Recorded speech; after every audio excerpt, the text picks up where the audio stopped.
Hi, I hope you're well today. If this is your first Christmas and New Year sober, or if you've recently stopped drinking, there are two really important things that are going to help you to sail more easily through your sober Christmas and your sober New Year. And those two things are planning and preparing.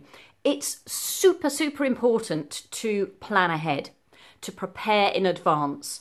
The trouble is, if we don't do this, we can often be taken by surprise. And it's in those moments where we're taken by surprise and we haven't planned what we're going to say, what reasons we're going to give, what excuses we're going to give. We might find ourselves in a situation that's just too uncomfortable, too challenging for us. We haven't prepared well enough in advance for it. It's in those moments of being taken by surprise that we're more likely to slip up and reach for the drink. So planning and preparing is crucial. My first Christmas sober, I planned and prepared like I'd never done before. Every morning I would wake up and I would have my diary and I would plan my day. I knew what was coming up in my day and I knew the points in my day that were going to be tricky for me. The points in my day where ordinarily I used to reach for a drink, and I would make sure that I had planned something else to do instead. So if, for instance, 6 o'clock on a Friday evening was coming up and I would ordinarily have reached for a gin and tonic, then I would plan something to do differently. And that's the key. You need to do things differently. So what I might do, for instance, would be to plan into my diary and into my head that what I was going to do differently was I was going to go out to a dance class, or I was going to go and have a game of badminton, or I was going to pour myself a herbal tea instead of a gin and tonic. The important thing is you plan ahead for how you're going to deal with each tricky situation that comes up. Now, of course, over Christmas and New Year, there are stacks and stacks of invitations. There are parties, there are office parties, there are family gatherings, social events, impromptu invitations that can catch you off guard in the spur of the moment. The important thing about planning is you plan ahead what you're going to say yes to and what you're going to say no to. And another part of planning is to plan your excuses and your reasons. The important thing is never to say yes to something if you haven't thought about it in advance. You need to be super clear that what you're saying yes to is manageable for you. And that whatever it is you're saying yes to, you can prepare well in advance for it, that you can rehearse for it. So you plan your days, you plan what you're going to do instead of drinking during your days. You plan your events and invitations. What are you going to say yes to and what are you going to say no to? My first Christmas sober, I only said yes to 3 things. And those 3 things were very important to me. One was my family meal on Christmas Day. One was my partner's works Christmas do, and one was a meal out with some ex-colleagues of mine. But I was very clear in my head that I was going to go to those 3 things, and I was able to prepare for those 3 things in advance so that I was confidently sober as I experienced those 3 events. I stayed confidently sober because I'd prepared for them. So plan what you're going to go to, plan what you're not going to go to. And the third thing you need to plan for are your reasons, your justifications and your excuses. You need to plan those in advance as well, because you are likely to get people asking you to come to something and you're going to say no, and you need to have already planned what your justification is for saying no. So it might be you've already promised someone to do something else with them, or it might be that you have a prior commitment already in your diary, but you have something pre-planned. So 3 things to plan. Plan each day. Plan what you're going to do instead of drinking alcohol each day. Plan what events you're going to go to and get through sober. Plan to say yes to the ones that you think you can manage with a bit of preparation in advance, and just say no to all the rest. And thirdly, plan your excuses, your reasons, your justifications, and what you're going to be saying to people in advance. So that's the planning stage. The second bit of that is preparation. When you do say yes to an event and you decide to go to a party or a meal out or a family gathering, whatever it might be, it's really important that you feel confidently in control at that event. So you need to plan your timings. You need to plan when you're going to arrive and when you're going to leave. Now, for me, this was really important because that party I went to on my first Christmas sober was a real challenge for me. It was a real chore. I found it boring. I felt shy. I didn't have anything in common with any of the people there. I knew I'd be fine if I was drinking because I would just get pissed and I'd be able to just kind of get onto everybody else's level and I'd be able to have a laugh. But I wasn't doing that, so I had to do something differently. So I had to really prepare for that, and I had to prepare hard for that so I could get through it. You prepare your timings and you prepare your escape routes. So for me with that party, I planned that I was going to be there for, I think it was 2 hours. I think we got there at 8 and we left at 10. And I planned that we had our own transport. I prepared with my partner in advance so that he knew that we were leaving when we were leaving, and he was happy to do that. He was happy to support me with that. So we had our escape route prepared. We had our timings prepared. I knew that I was only there for a couple of hours, and although I wasn't particularly happy about it, I was confident that I could stay sober for those 2 hours. So you plan your timings, you plan your escape routes, and you plan how you're going to be in control.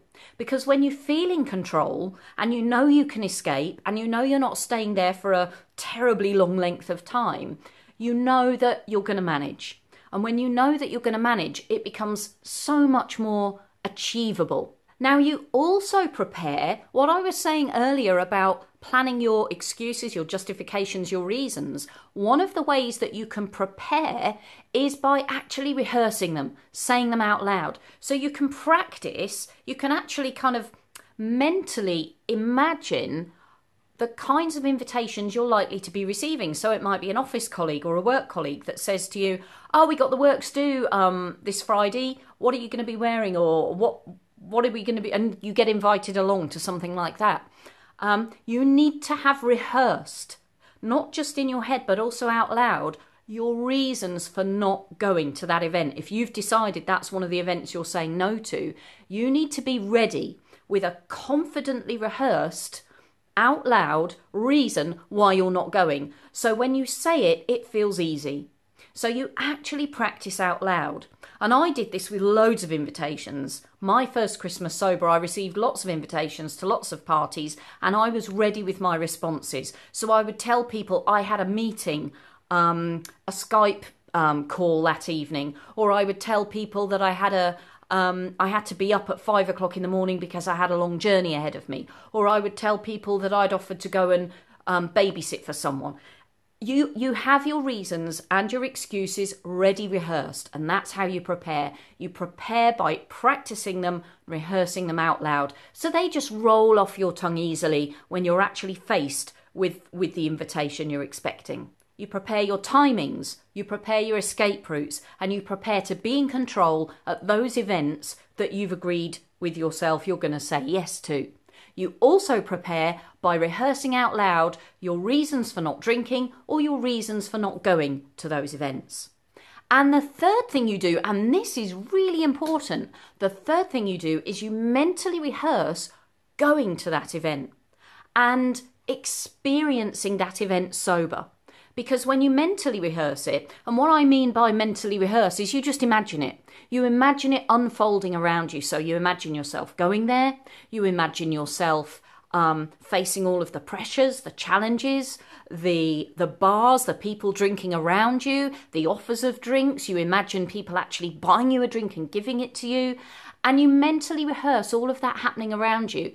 And you mentally rehearse being successfully sober in that situation.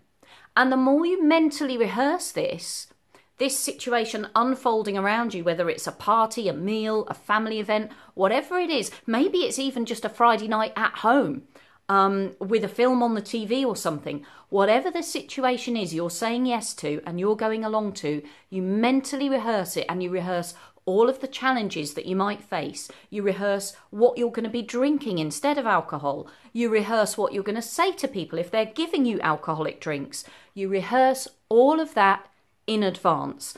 So by the time you actually get around to doing the event in reality, you're pretty confident because you've got your escape route planned, you've got your timings prepared, you know when you're leaving and you know how you're leaving. You know you can do this because it's only an hour or two. Not only that, you're feeling more confident because you've mentally rehearsed it and you know what you're going to be saying to people. You already know what you're going to be drinking and how you're going to be behaving and how you're going to be different sober. Because you've mentally rehearsed it all. So your brain finds it easier to imagine that this can happen in reality because you've practiced it in your head.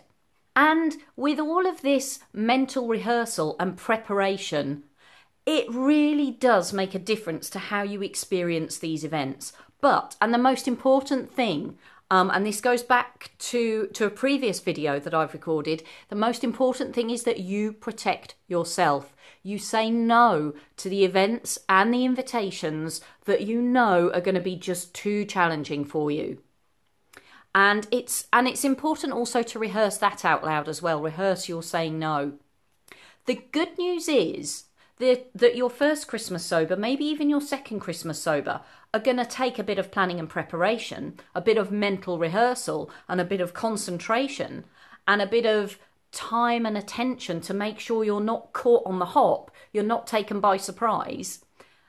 Your first Christmas and New Year, maybe your second Christmas and New Year are like that. But as time goes by and you build confidence in your new sober habits and your sober patterns of behaviours, what happens is that as each year goes by and each Christmas goes by, you get better and better at it. It's like practicing or learning any new skill. You just get better at it the more you practice. And I can't remember if this is my third or fourth or what Christmas sober, but I don't give alcohol a second thought. It doesn't occur to me to prepare or plan in advance because I just know I'm not drinking. It's not a conversation I have with myself. So as time goes by and you grow in confidence, you do get to the point where you're not having to rehearse, you're not having to prepare, and you're not having to plan. So I hope this has been of use to you. I hope that you're going to be planning well in advance the things you're going to say yes to, the things you're going to say no to. I hope you're going to be planning your reasons, your justifications and your excuses. I hope you're going to be planning your timings and how you're going to stay in control so that you can escape when you need to escape. And I hope you're going to be preparing by mentally rehearsing how that event is going to unfold around you, what you're going to be drinking, what you're going to be saying to people, how you're going to be behaving, how that event is going to be different for you when you're experiencing it sober.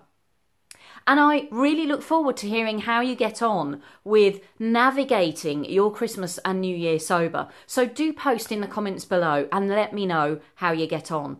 For more encouragement and inspiration on stopping drinking and living life happily sober, you can subscribe to my channel. I'll look forward to catching up with you very soon, but in the meantime, let's do Christmas sober.